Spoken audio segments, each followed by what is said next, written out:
So the ends justify the means, maybe, in the minds of some.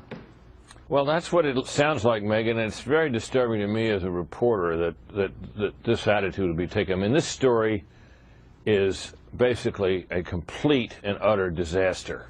And people were harmed by it. The university was damaged by it. The fraternity was damaged by it. Members of the fraternity, because people obviously know who they are, were damaged by it. And for anybody to defend this in any way, it seems to me, is just amazing. Defending this makes no sense. It is indefensible.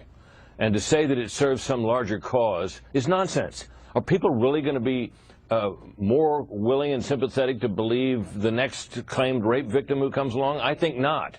And the problem I have with this, Megan, is that all of us who are journalists eventually have feelings about the things we cover. But and we walk a fine line between reporting the news because we want to get it right and because we think it's interesting, and reporting the news because we think we're going to accomplish some sort of social change.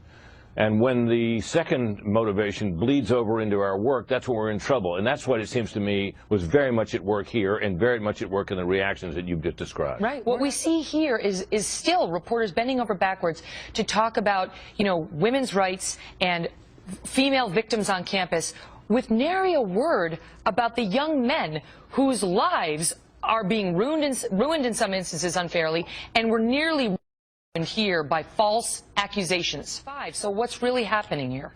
Well, what's really happening here is that I think an almost entirely false narrative, a word I didn't used to like, but I think it needs to be used here, has been constructed and perpetrated and now perpetuated, I think largely by the American left. But a great many journalists have bought into this.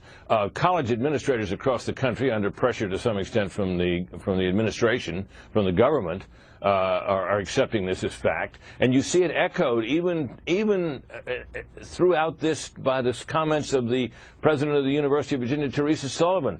When the Charlottesville Police Department came out and said it could find no evidence that this crime actually happened, the thing that she wanted to point to was in their report that said that indeed the university had been sympathetic to this woman who claimed to have been raped, and that they had treated her properly.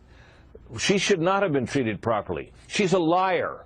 At the University of Virginia, there's an honor system, and it used to work. And if you told a whopper like this, and damaging to the university, and obviously not true, you'd be out of there. You'd be gone. Why it is that student, so far as we know, still remains at the University of Virginia is beyond my imagination. But it does suggest that the vaunted honor system down there is not what it used to be. Yeah, obviously it is not okay for young men to sexually assault young women, but it is also not okay to falsely accuse innocent young men of a horrific crime.